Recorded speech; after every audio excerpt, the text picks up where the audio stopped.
Bonsoir à vous tous. Cet après-midi, j'avais un bon petit groupe de personnes pour la première conférence. J'avais dit que je ferais 2 conférences différentes. Et en fait, je n'ai pas pu finir celle que je devais faire ce matin. Ce matin, j'ai fait qu'est-ce qu'adorer, pourquoi adorer, en après-midi. Et je n'ai pas pu faire comment adorer. Je me dis, je vais commencer par comment adorer. Et ensuite, si on a le temps, on reviendra sur les autres parties, même si je sais que ce n'est pas les mêmes personnes. Mais en répondant à l'une des questions, on répond aussi aux autres. Alors, tout d'abord, je me souviens, il y a quelque temps, on demandait au cardinal Sarah, je ne sais pas si vous avez entendu parler de ce cardinal. C'est un cardinal qui a pas mal de responsabilités maintenant, parce qu'il est responsable de la liturgie à Rome. C'est un sacré travail. Et on lui demandait tout simplement quel est pour vous le plus beau mystère, le mystère que vous aimez le plus dans l'Évangile. Et alors ce qu'il disait le Tout-Puissant qui se fait tout petit, le Tout-Grand qui se fait tout faible. Et je crois que j'aimerais commencer sur ça, parce qu'on entre dans cette année de la miséricorde, dans quelques semaines, et on pourrait dire que les 3 lieux de la miséricorde, les 3 lieux où on découvre de la manifestation, on va dire, de la manière dont notre Dieu choisit de se manifester à nous, ces 3 grands mystères de notre foi chrétienne sont, on va dire, Bethléem, la croix et l'Eucharistie. J'aime bien appeler ça comme les 3 reposoirs de la miséricorde, les 3 lieux où on découvre la miséricorde de Dieu.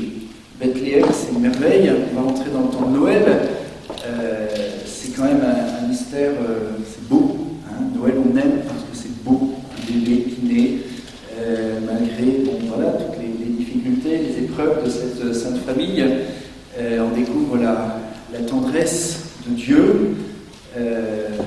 Après la croix on voit jusqu'où va l'amour qui se donne gratuitement. C'est celui qui se donne jusqu'à donner sa vie.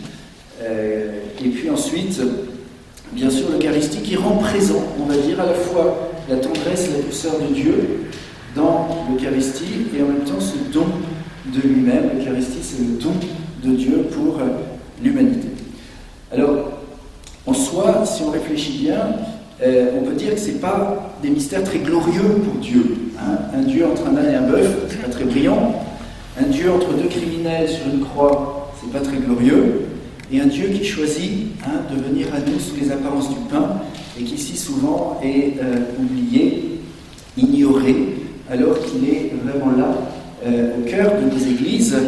Et souvent, on trouve du temps pour tout le monde, pour faire toutes choses, mais est-ce qu'on a du temps pour venir adorer, pour venir rencontrer celui qui nous aime tant? Alors bien sûr, on vient à la messe, grâce à Dieu.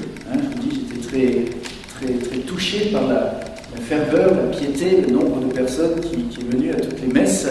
Et je pense aussi tout spécialement à cette dernière messe de jeûne, le dimanche soir, c'était une merveille. Les lieux de la miséricorde, les lieux où nous sommes appelés à découvrir notre Dieu, qui nous invite à l'émerveillement, à l'adoration, eh bien ce sont ces Bethléem, la croix et l'Eucharistie. Quand on pense, c'est vrai, à notre Dieu, vous savez, saint Augustin nous invite à l'émerveillement devant l'Eucharistie. Il disait, tout puissant qu'il soit, Dieu, il n'a rien pu faire de plus grand que l'Eucharistie. Tout sage qu'il soit, il n'a rien pu trouver de plus admirable que l'Eucharistie. Tout riche qu'il soit, il n'a pas pu trouver un plus grand présent. C'est-à-dire quand ce Dieu le Père, nous donne cette petite hostie, Dieu ne sait pas, il ne peut pas nous donner davantage. Si vous avez, vous, une idée de quelque chose que Dieu pourrait nous donner de plus grand que l'Eucharistie, dites-le à Dieu le Père. Mais je pense qu'en réfléchissant bien, on verra que rien ne peut être plus grand parce que l'Eucharistie, c'est Dieu qui nous donne tout ce qu'il a. Il nous donne son Fils bien-aimé, et en nous donnant son Fils, Dieu ne peut nous donner davantage. Alors, je voulais commencer par cette grâce de l'émerveillement Et c'était saint Augustin qui rappelait que nous sommes appelés à adorer cette présence, le corps du Christ. Il disait cette référence que le pape Benoît XVI citait souvent, non seulement nous ne péchons pas si nous adorons, mais nous pécherions si nous n'adorions pas.